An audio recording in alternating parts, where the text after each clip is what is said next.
Gracia y paz sean para todos ustedes, mis hermanos. Agradecemos infinitamente a Dios el privilegio de nosotros poder estar nuevamente con ustedes. Vamos a tener en esta tarde la predicación de la palabra. Y de verdad quiero agradecer a todos aquellos que nos han seguido fielmente en nuestro programa y nuestra transmisión. Carlos Pérez, alcanzado por gracia.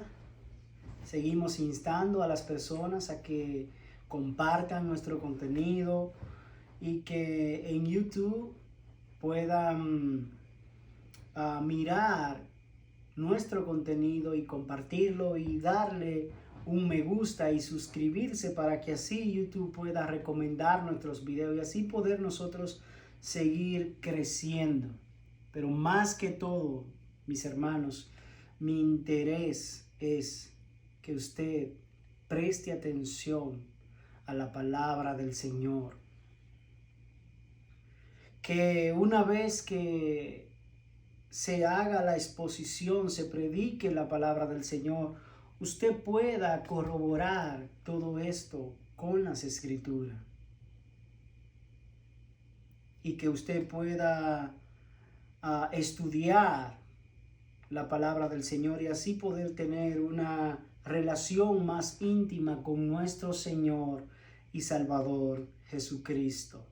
Así que hoy vamos a tener un sermón de Segunda de Reyes, capítulo 5, verso 1. Y es una historia que yo sé que quizás ustedes ya conocen, pero bueno es ver los detalles que envuelven en esta historia. Pero permítame por favor orar y así dar inicio. Padre, gracias te damos por este tiempo. Gracias, Señor, porque tú, oh Dios, eres un Dios soberano y tú eres un Dios que quiere traer salvación a tu pueblo, a todo aquello, Señor, que buscan tu rostro. Tú no escondes tu rostro de aquello que te buscan, sino, Señor, que tú sales a su encuentro.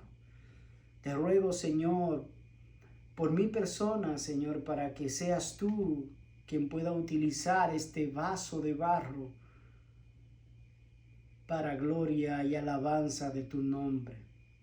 Que tu Espíritu Santo, Señor, abra nuestros corazones, abra nuestro entendimiento para lo que vamos a exponer, que nuestro corazón quede expuesto a la palabra tuya. Todo esto te lo pedimos y te damos las gracias en el dulce y maravilloso nombre de Cristo Jesús. Amén. Bien, como le dije, vamos a estar en Segunda de Reyes, capítulo 5, verso 2. Y lleva como título este sermón: La salvación pertenece al Señor. Y la historia que vamos a ver es sobre Naamán y Eliseo. Yo sé que muchos están familiarizados con esta historia, sé que muchos conocen esta historia, pero vamos a ver los detalles y las cosas que Dios utiliza para traer la salvación, la sanidad y la salvación a la vida de este hombre, si podríamos llamarlo así, pagano. Entonces dice la palabra del Señor en Segunda de Reyes, capítulo 5, verso 1. Naamán, capitán del ejército del rey de Aram, era un gran hombre delante de su Señor y tenido en alta estima, porque por medio de él el Señor había dado la victoria a Aram. También el hombre era un guerrero valiente. Y termina el texto diciendo, pero leproso. Como ya dije, muchos de nosotros ya conocemos la historia, ya estamos familiarizados con esta historia de quién era Naamán y qué situación vivía Naamán, qué problema físico presentaba él. Pero vamos a observar un poco más de cerca la vida de este hombre. Vamos a verlo un poco más de cerca, a conocer más. ¿Y qué significa el nombre de Naamán? Es algo muy interesante en lo que nosotros podemos ver aquí. Y esto me trae a colación algo que pude escuchar hoy mientras estaba en el servicio en la iglesia. Y era, ¿qué significaba el nombre de Zaqueo? El nombre de Zaqueo es inocente y justo. Cosa que si usted está bien familiarizado con las escrituras se va a dar cuenta que Zaqueo era un cobrador de impuestos. Por ende, los cobradores de impuestos no eran vistos con buenos ojos delante del pueblo. Entonces eso llama la atención, lo llamó poderosamente la atención mía, que hoy se estuviera hablando de este personaje cuando ya yo había preparado un sermón solamente con el significado de Naamán. Y esto me ayuda un poco entonces de que veo un contraste. El nombre de Zaqueo no hace referencia a su significado. Es lo mismo que pasa con Naamán. El significado del nombre de Naamán no hace ninguna ¿cómo se diría? Dije la palabra, pero se me fue. Ninguna referencia. La palabra no sé si referencia podría caer en esto, pero la idea que quiero transmitir es como que no tiene nada que ver. El significado con la persona misma, más adelante, yo lo voy a decir cuando ya lo tenga más fresco en mi memoria. Entonces, ¿qué significa el nombre de Naamán? Es lo primero que tenemos que conocer. Naamán significa afable o justo. Escuche bien. Afable y justo. Y no creo que este significado haga mérito a su persona. Esa era la palabra, mérito. No creo que este significado de Naamán haga mérito a su persona, porque Naamán era el capitán del rey de Asiria. Y si hay algo bien que se conoce de la historia es que los asirios eran una de las personas o las personas más brutales a la hora de ellos ejecutar sus juicios sobre las personas. Eran personas sin misericordia y Naamán no era la excepción. Entonces, y esto, hermano, créame, cuando digo que no era lo más noble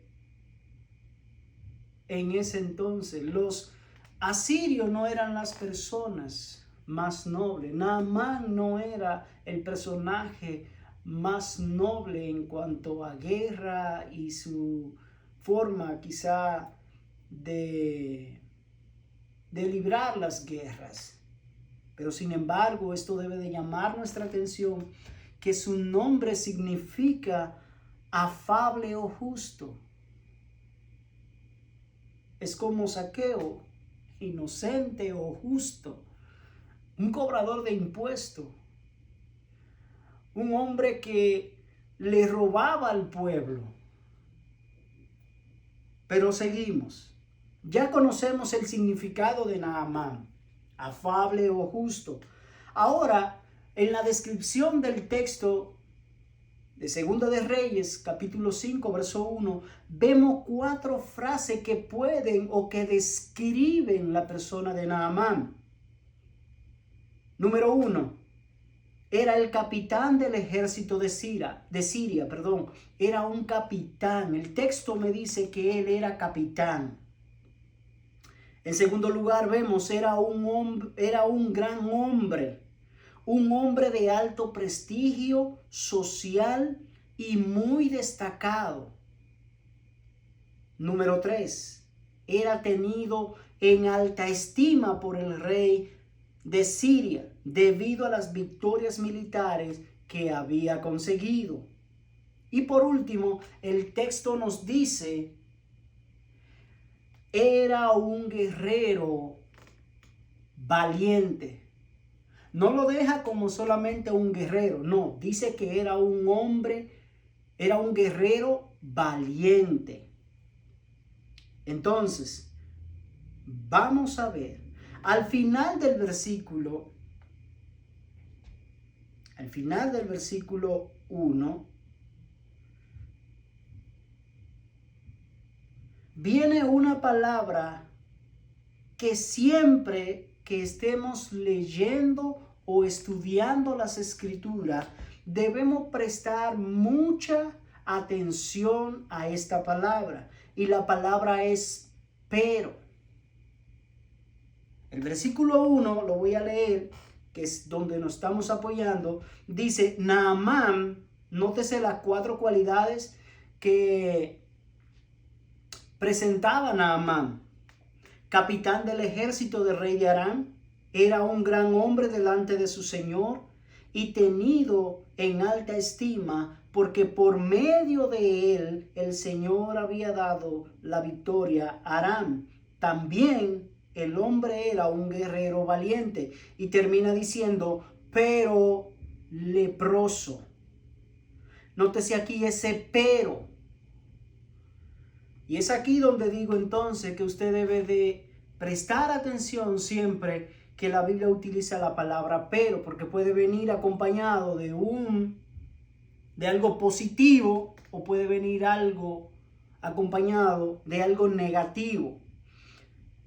Ese pero leproso podemos verlo de dos formas, una positiva y otra negativa. Sí, esta palabra, pero leproso, podemos nosotros verla de dos maneras. Como ya dije, una positiva y una negativa. La negativa es que lo veo como un problema para mi vida. Es decir, cualquier situación, y esto vamos a llevarlo a un contexto nuestro. Cuando nosotros tenemos problemas, sea de salud, un problema físico que hemos nacido con él y todo eso, nosotros por nuestra naturaleza pecaminosa, por nuestra naturaleza caída, lo vemos como un problema. Y créame, hermano, no voy a decir que no lo sea, porque lo es. Ahora, eso es cuando nosotros lo vemos de nuestro punto de vista pecaminoso. Es decir, como yo soy una naturaleza caída, y tengo este problema, yo no puedo verlo con el ojo que quizás debiera verlo. Ahora, vamos a verlo en el lado positivo. Y lo del lado positivo es que puedo ver a Dios obrando en mi vida para mi bienestar. En otras palabras, esta situación que a mí me aqueja, desde mi punto de vista, es que es mala. Pero desde el punto de vista de Dios es lo que Dios necesita, si se podría utilizar la palabra, para mi vida, para entonces Él poder traer el bienestar a mi vida. Y permíteme en lo adelante el poder verlo a través de las Escrituras. El problema está, hermanos, es que como yo tengo una naturaleza caída, yo no voy a ver esta enfermedad como un bienestar para mi vida, porque eso produce dolor, eso produce de todo en mi vida. Y nada bueno que a mí me guste.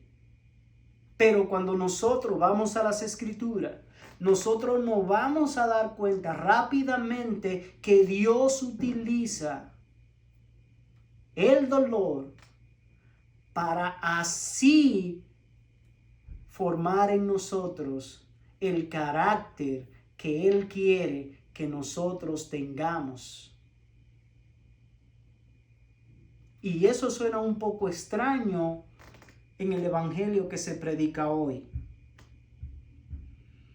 Aparentemente, solo este problema empañaba su vida. Es leproso. Pero yo quiero que ahora saquemos un poco a Naamán y traigamos a un contexto, a nuestro contexto. Aquí nosotros podemos ver también a hombres que están en este tipo de posición. Hombres que Dios ha levantado, hombres que Dios ha puesto en lugares altos y tienen una situación. Están bien económicamente, tienen buena casa, tienen hijos, tienen una esposa, tienen carro, se codean con el presidente, se codean con altos funcionarios y delante de ese globo, si decirlo así, esta gente son bien vistos en la sociedad. De hecho, la sociedad ama a su persona, ama lo que ellos hacen. Lo mismo que pasaba con Naamán. Era un hombre que gozaba de un privilegio que pocos tenían. Dice las Escrituras que el rey se sentía, voy a utilizar la palabra, orgulloso de tener a un hombre como Naamán a su lado. Lo valoraba, era de alta estima para él. Y aunque no sea la regla, pero puede ser la excepción, muchas veces esas personas que son amadas por gobernantes de alto rango tienden también a ser amados por el pueblo. Y esto mismo era lo que pasaba con este hombre Naamán.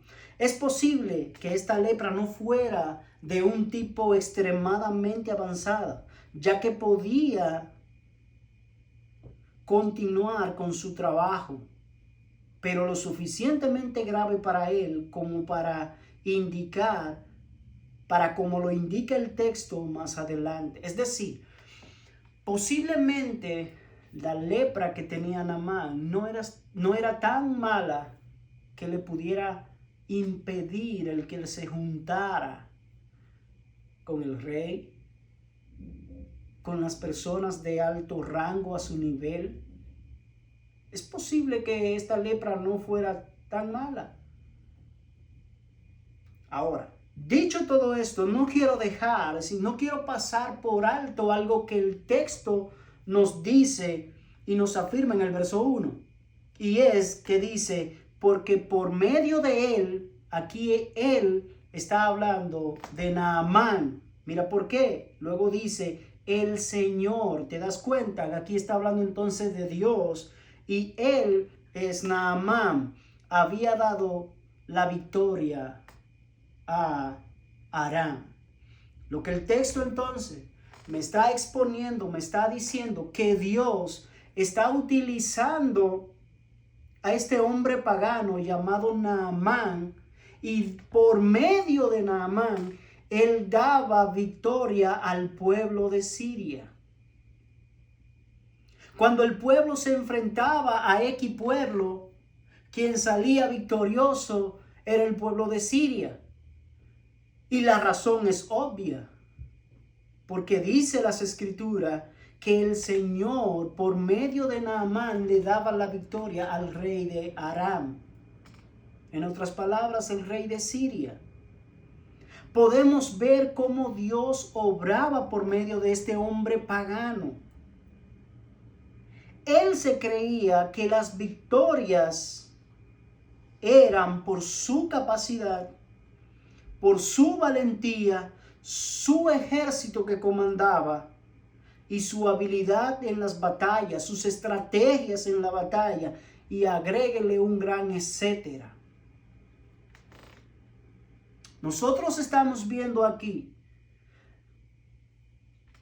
de un hombre que es puesto en un puesto alto de la sociedad de su entonces, y era un hombre que por medio de Dios, este hombre ganaba las batallas a las que iba a enfrentarse o a la que se enfrentaba. Ahora entendemos la posición de Naamán y el por qué él ganaba. Dicho de esta manera, ahora entendemos por qué él era quien era delante del rey y de su pueblo. Pero todo esto formaba parte de un plan de salvación para este hombre. Lo más lejos que tenía era que estaba en la mira del Señor de los ejércitos. Vamos a hacer una reconstrucción. Lo que estoy tratando aquí de decir, Naamán ocupaba el lugar de capitán del ejército, era porque Dios lo había puesto ahí con un propósito, pero Naamán lejos de todo esto. Luego Dios entonces permite que este hombre sea un hombre tenido en alta estima, un hombre que ganaba guerra, y todo esto, hermano, tenía un propósito. Y era Dios quien estaba haciendo todo esto, porque Él tenía un propósito con la vida de Naamán. Es lo mismo que hoy vemos en nuestra sociedad. Hay personas que están en lugares privilegiados. Hay personas que tienen una sabiduría inmensa.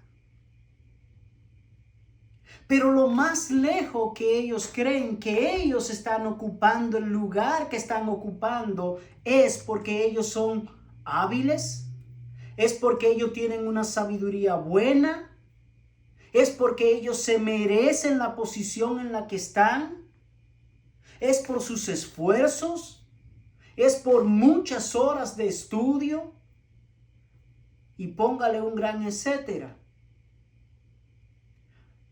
Pero hermanos, y yo no digo que esto no se haga. Ahora bien, vamos a ver qué nos dice las Escrituras concerniente a esto. Si todo es que soy yo que lo puedo hacer, o es el Señor quien hace todo eso para que en el lugar donde yo esté yo pueda cumplir un propósito, o para Él cumplir un propósito en mi vida conforme a su voluntad. Pero permíteme recordarte nuevamente las 4 características de Naamán. Era un capitán del ejército. Era un gran hombre. Tercero, tenido en alta estima por el rey. Y cuarto, guerrero valiente. Naamán nunca creyó que en el lugar o el puesto que él estaba desempeñando era porque el Dios de Israel lo había puesto con un propósito de salvación. Es decir, el propósito de que Naamán estuviera donde estaba era porque Dios tenía un propósito de salvar su vida. Y te lo voy a demostrar, lo vamos a ver en las Escrituras, porque es lo que las Escrituras nos está diciendo.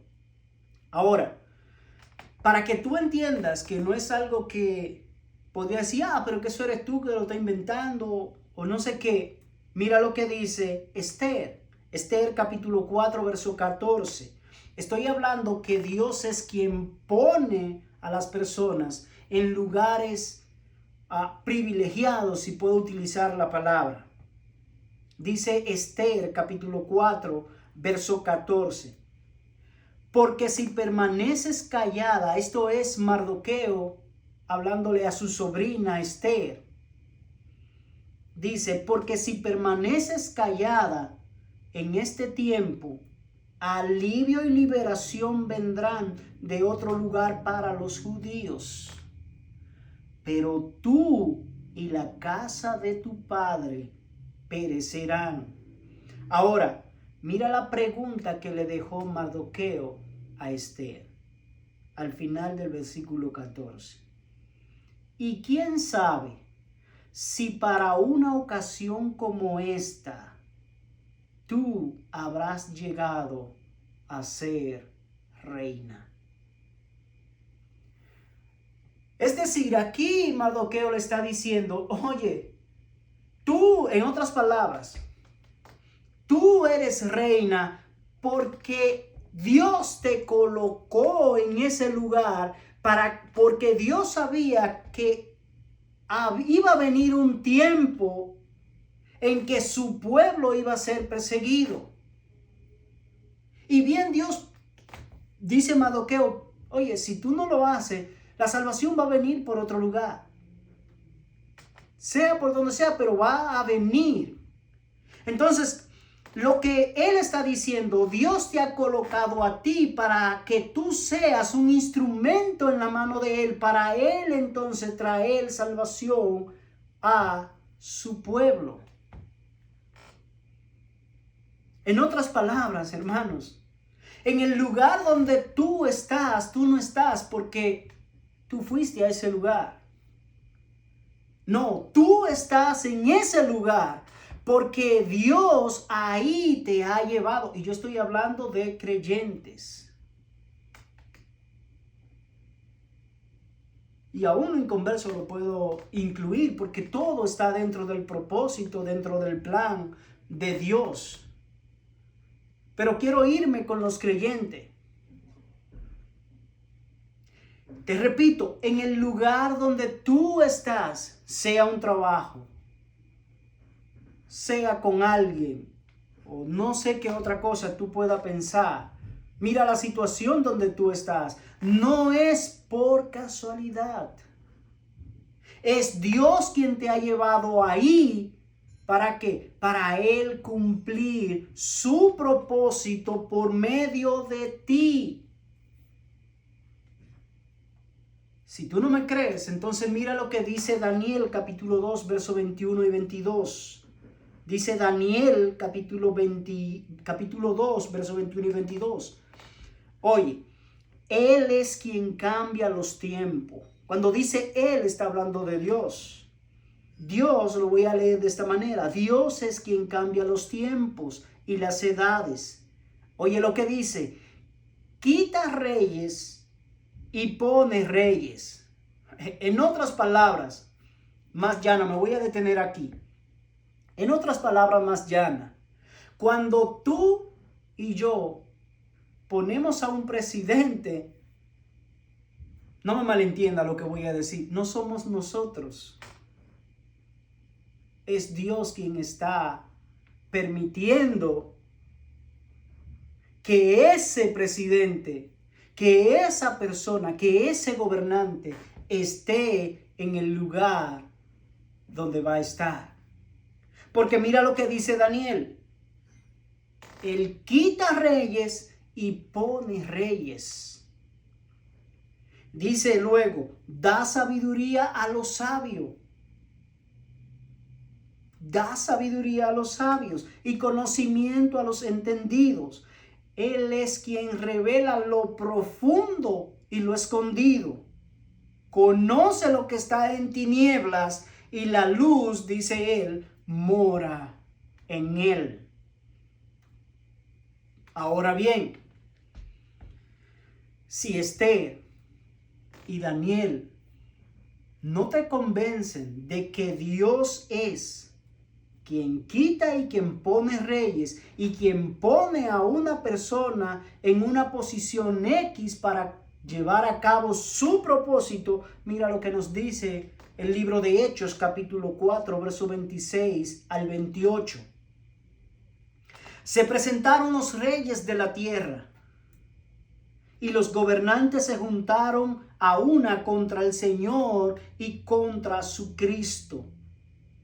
Aquí está hablando de las dos personas de la Trinidad, el Padre y el Hijo. Dice contra el Señor, el Padre, y contra su Hijo, Cristo, el Hijo. Dice, porque en verdad en esta ciudad se juntaron tanto Herodes como Poncio Pilato, junto con los gentiles y los pueblos de Israel, contra tu santo siervo Jesús, a quien tú ungiste. Ahora mira cómo termina el verso 28. Para hacer, escucha bien, para hacer cuanto tu mano y tu propósito habían predestinado que sucediera.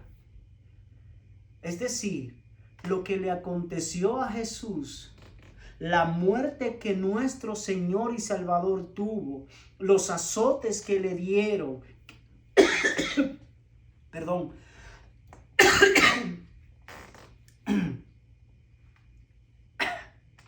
que lo escupieron, lo maltrataron, lo rechazaron, perdón.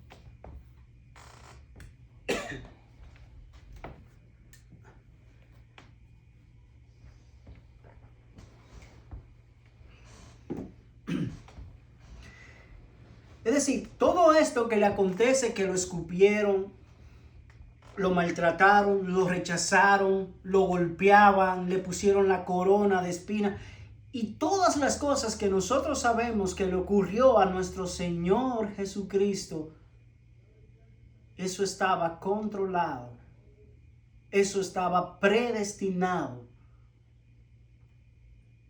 por Dios. Es decir, aquí no hay nada que ya antes Dios no había dicho. Dios es quien quita y quien pone. Y a Naamán lo tenía en ese lugar porque él tenía un propósito para su vida.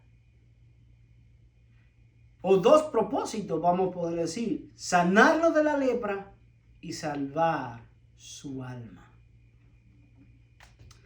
Entonces, vemos por medio de las Escrituras cómo Dios es quien va amarrando, entrelazando las cosas para que todo vaya conforme a su plan. Ahora vamos a ver, veamos el plan o el propósito de Dios para salvar la vida de Naamán en el versículo 2. Es decir, ahora vimos Naamán, vimos su nombre, el significado, vimos cómo Dios entonces lo tiene en la posición que lo tiene.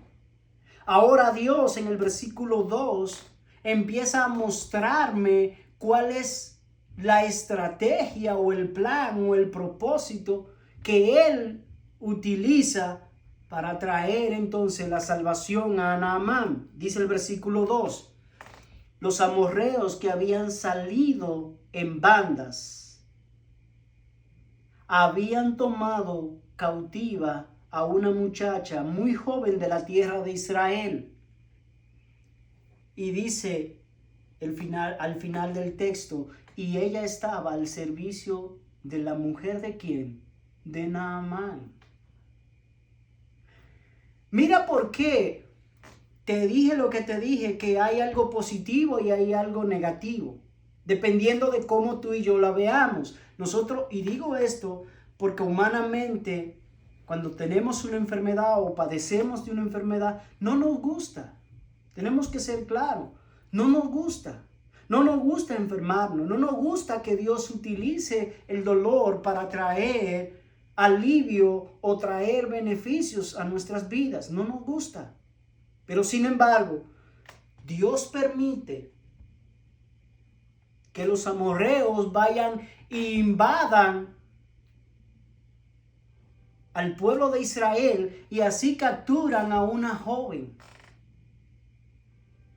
Entonces, acuérdate que dije que si Dios te lleva, si tú estás en un lugar, es porque tú vas a cumplir en ese lugar un propósito específico. Ahora bien, aquí tenemos esta joven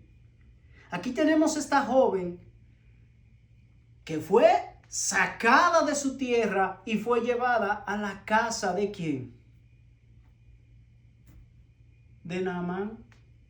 Justamente el hombre que tenía lepra, justamente el hombre a quien Dios quiere salvar, justamente el hombre que Dios pone gracia en él, hace que sea el capitán del ejército, hace que sea un hombre valeroso delante de su rey y de la sociedad, y que esté en alta estima, y que sea un hombre valiente y guerrero.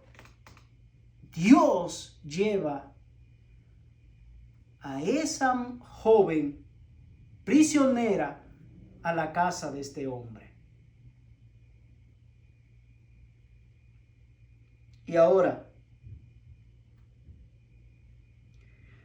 cuando usted mira, y yo sé que rápidamente usted va a decir, oh sí, ¿a qué se parece esta historia de esta joven que fue tomada de Israel y fue llevada prisionera a la casa, fue llevada cautiva como una esclava a la casa de Naamán? ¿A qué historia más o menos usted cree que se le parece? Inmediatamente yo sé que usted va a pensar la historia de José. Sí, mi hermano, es esa la historia. Y mira por qué te lo digo, pero permíteme por favor decirte esto. A veces nosotros vemos que suceden guerras. A veces nosotros vemos que suceden tantas cosas que desde nuestro punto de vista son malas. Pero si nosotros lo viéramos desde el punto de vista que Dios lo ve, entonces nosotros dijéramos, wow, Señor, es que tu sabiduría, pese nosotros viendo aparente daño que se ve, es que tu sabiduría es más alta que los cielos. Ahora, vuelvo y te digo, dice el texto, el versículo 2, los amorreos que habían salido en bandas habían tomado cautiva a una muchacha joven de la tierra de Israel, y ella estaba al servicio de la casa de la mujer de Naamán. Ahora, mira la historia de José, Génesis capítulo 45, voy a leer los versos 4, 5, 7 y 8, resumiéndote lo más interesante que dice José. Dice el 4, y José dijo a sus hermanos, acérquense ahora a mí. Y ellos se acercaron y les dijo, yo soy su hermano José, a quien ustedes vendieron a Egipto. Aquí está José recordándole lo que sus hermanos hicieron. Entonces yo sé que en ese momento vino un pesar en el corazón de ellos. Pero mira lo que dice José en el verso 5. Ahora pues, no se entristezcan, ni les pese el haberme vendido aquí. Es decir, yo estoy diciendo que ustedes me vendieron y posiblemente esto traiga un pesar a su corazón por ese mal que según ustedes hicieron. Mira cómo termina entonces más adelante el verso 5. Pues para preservar vidas me envió Dios delante de ustedes. Dios me envió delante de ustedes para preservarle un remanente en la tierra y para guardarlos con vida mediante una gran liberación. Es decir, José está diciéndole a sus hermanos, eso no fue un plan de ustedes. Eso no fue ustedes que eligieron hacer eso. Eso es Dios que sabía lo que iba a venir y lo utilizó a ustedes, y ustedes creyendo que eso era un mal para mí. Entonces está diciendo, y voy a hacer un paréntesis aquí, humanamente, hermanos, decimos sí, eso es un mal. Porque aquí lo vemos con nuestros ojos caídos. Cuando digo nuestra manera pecaminosa. Pero José lo está viendo desde el punto de vista que Dios le está dando entendimiento. Pero ese entendimiento no vino sino después de 22 años después. Y sigue diciendo el verso 8. Ahora pues, no fueron ustedes los que me enviaron aquí. Es decir, eso no estaba en el control de ustedes. Eso no fue ustedes que lo eligieron. Eso no fue ustedes que decidieron. Sino, dice José, Dios. Y oye lo que dice el verso 8. Ahora pues, no fueron ustedes los que me enviaron aquí, sino Dios. Él me ha puesto por padre de Faraón y señor de toda su casa y gobernador sobre toda la tierra de Egipto. Es decir, José está diciendo que Dios fue quien lo puso gobernador. Él no está diciendo esto yo lo merecí. O esto fue por mi habilidad de adivinar sueños. O era porque yo lo merecía por el sufrimiento, por lo que mis hermanos me hicieron. No, José no está diciendo eso. José está diciendo, Dios es quien me ha puesto como gobernador. Y esa es la misma línea de pensamiento que he venido trayéndote cuando te hablo de Esther, cuando te hablé de Daniel, cuando te hablé de Hechos. Que Dios es quien quita, quien pone. Y que tú estás en el lugar donde está porque Dios es quien te ha colocado para Él poder cumplir su propósito por medio de ti. Y si tú eres renuente, como le dijo Mardoqueo a Esther, Dios se va a proveer a alguien. Pero vuelvo y le digo, hermanos, para José poder entender todo esto, tuvieron que pasar 22 años. Y con esto no quiero decir que siempre Dios nos va a revelar el propósito de por qué permitió tal o cual cosa en nuestra vida. Él lo puede hacer. Y si no, no quiere. Ahora, mira esto. Jeremías capítulo 27. Recordemos, estamos viendo la historia de Naamán.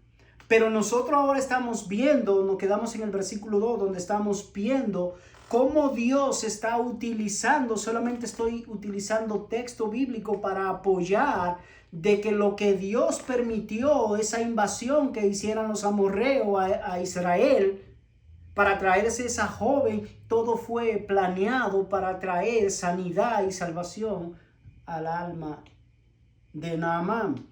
Jeremías capítulo 27, verso 26 dice, y ahora yo he puesto toda esta tierra en manos de Nabucodonosor, rey de Babilonia.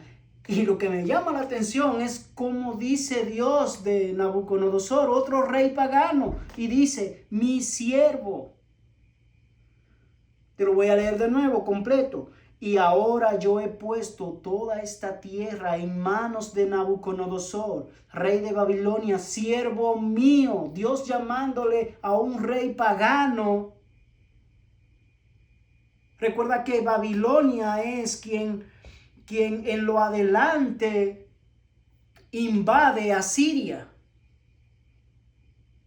y se lleva consigo el pueblo de Israel. Y Dios está diciendo, siervo mío, y también le he dado las bestias del campo para que le sirvan. Y usted dirá, pero ¿por qué Dios le llama siervo mío? Cuando tú lo miras en el contexto De siervo, la palabra siervo, todos somos siervos de Dios. Porque todos cumplimos un propósito. El propósito de Él. Lo cumplimos. Y lo que Nabucodonosor estaba haciendo era cumpliendo un propósito que Dios anteriormente ya había hablado.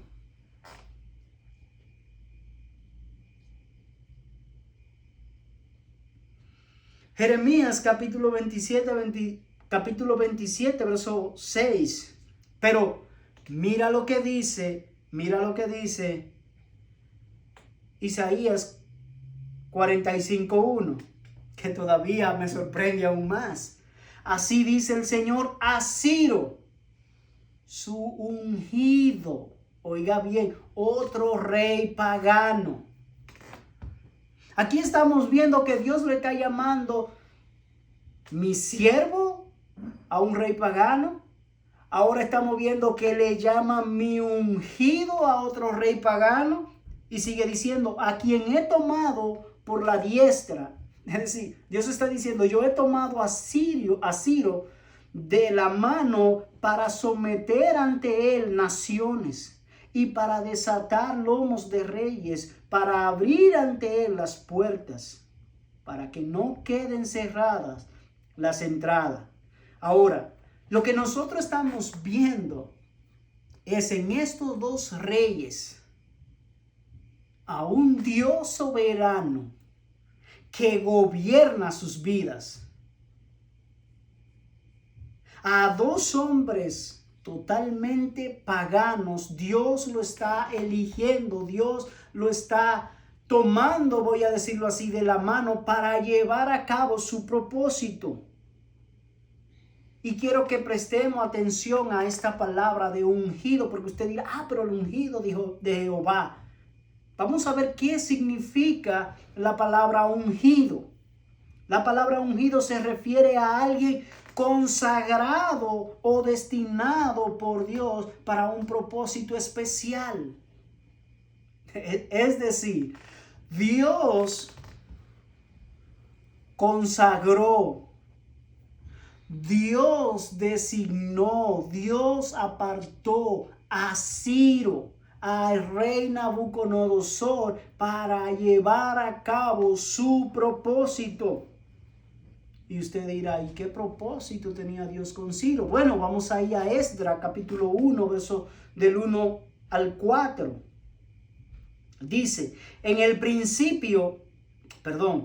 primer año de Ciro, rey de Persia, escucha lo que dice, el Señor cumplió la profecía que había dado por medio de Jeremías.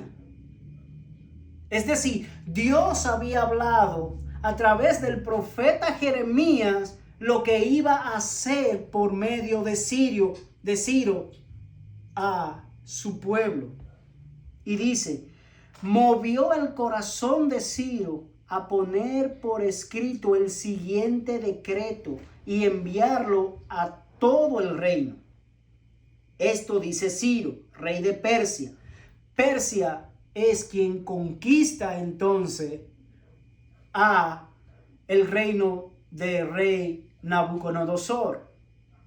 Y el reino de Persia, ese fue el imperio en ese entonces más grande. Entonces dice, el Señor, esto es Ciro hablando, el Señor, Dios del cielo, me ha dado todos los reinos de la tierra. Y mira lo que dice, me encargó, escucha lo que Ciro está diciendo, que Dios le encargó construirle un templo en Jerusalén que está en Judá. Cualquiera que pertenezca a su pueblo puede ir a Jerusalén de Judá para reconstruir el templo del Señor, Dios de Israel, quien vive en Jerusalén, y que su Dios esté con ustedes. Esto fue cuando lo envió. Él le dice, y que su Dios esté con ustedes. En el lugar que se encuentre este remanente judío, que sus vecinos los ayuden con los gastos dándole plata y oro para el templo de Dios en Jerusalén. Es decir, nosotros estamos viendo ahora el propósito por el cual Dios levantó. Ahora nosotros vemos el por qué Dios dice mi ungido. Porque Dios escogió a Ciro. Porque Dios escogió a Nabucodonosor para llevar a cabo un propósito de él.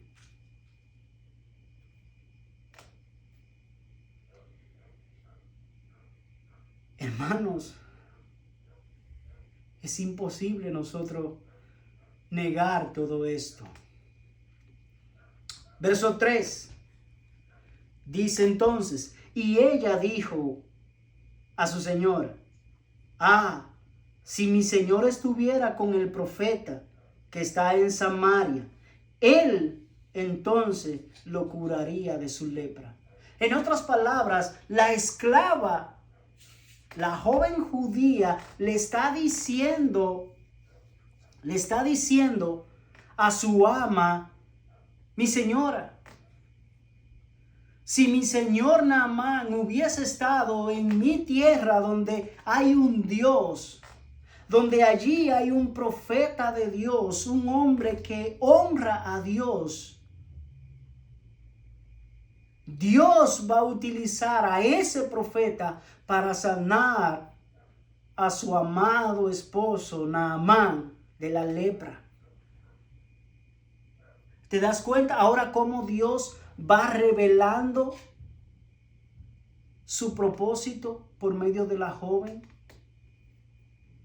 Si Dios no hubiese permitido la invasión de su pueblo, si Dios no hubiese permitido que esta joven fuera, entonces nadie le iba a hablar a la esposa de Naamán y al mismo quizá Naamán de que en Israel había un profeta que podría librarlo de la lepra y podía darle salvación a su alma. Ahora te das cuenta, viéndolo desde el punto de Dios, que no es malo. Lo que Dios está trayendo es la salvación a la casa de Naamán. Pero tenía que ser de la manera que fue. ¿Por qué? Porque imagínense, hermanos, esta joven no iba a salir así, déjame ir a la casa de Naamán. Porque ella ni conocía a Naamán, ni sabía cuál era el problema de Naamán. Ni sabía que en Siria había un hombre que quizás se llamara Naamán. ¿Cómo ella iba a ir? Pero como tenemos un Dios todopoderoso y que todo lo sabe, y dice las escrituras que sus ojos velan toda la tierra. Entonces vemos a un Dios que sabía cuál era el único método que podía utilizar para que esa joven llegara a esa casa. Entonces Dios permite ese método.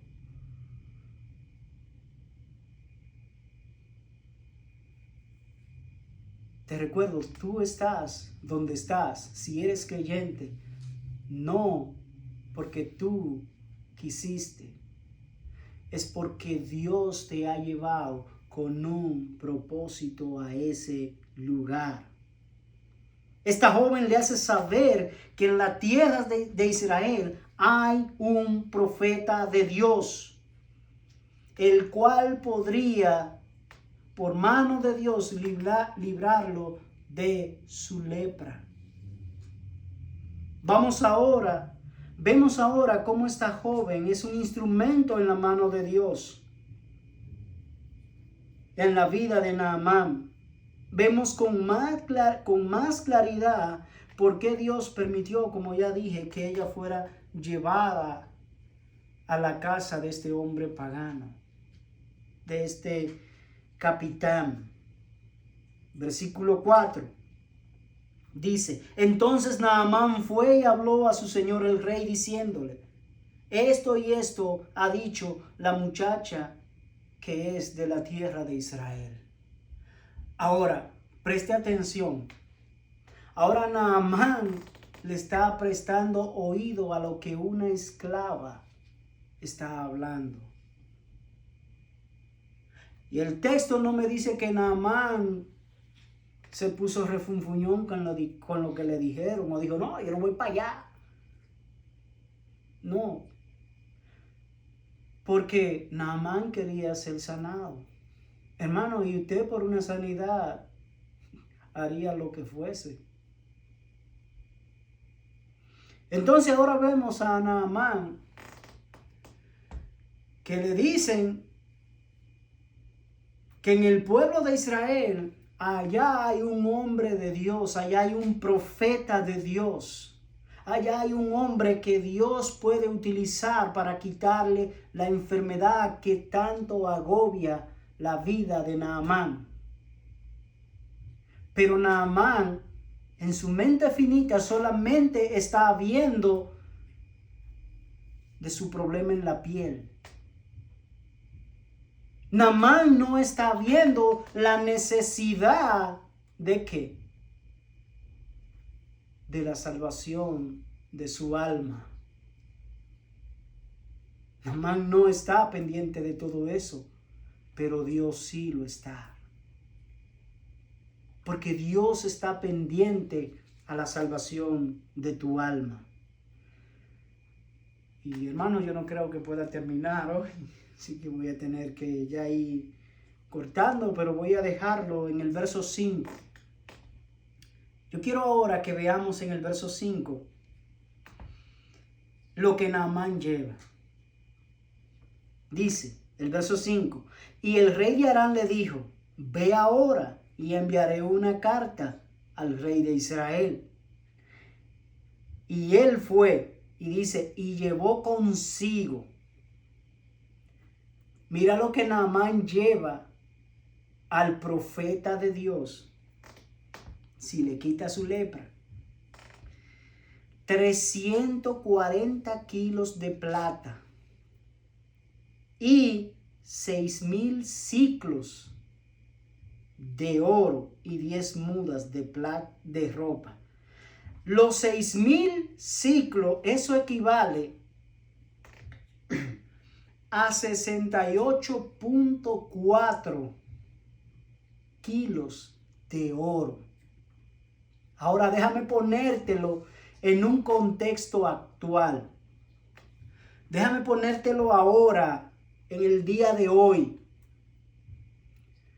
Naamán le llevó al profeta de Dios en la suma de dinero, de dólares, moneda americana, nada más y nada menos, solamente de plata, $276,702.0. Oiga, qué caballadita, por quitar la lepra. Pero ahora miremos en oro. ¿Cuánto equivale 68.4? Yo nada más hice el cálculo en los 68. Dejé los 4 kilos. ¿Usted sabe cuánto hace eso en dinero americano? Es decir, en dólares. 382,158,000 dólares. Un total entonces, y voy a terminar con esto, hermano, porque ya el tiempo se nos fue. Solamente lo voy a dejar aquí en los numeritos para que usted vea en este tiempo, trayéndolo a este tiempo, cuánto llevó Naamán al profeta de Dios. Entre plata y oro, porque no sé las 10 mudas de ropa, cuánto, no lo investigué ahí, perdónenme mi falta ahí. Pero eso hace un total entre plata y oro de 382,434,702 dólares. Ahora bien, ¿usted se imagina en el tiempo que hoy estamos viviendo, donde aparecen muchos profetas de Dios, donde aparecen muchos milagros y que tanta cosa hacen, y que un hombre se le aparezca a un profeta de Dios con 382.434.702 dólares y se lo dé porque le quitó la lepra, y que ese profeta de Dios diga: vive Jehová, que no tomaré nada de lo que tú me das?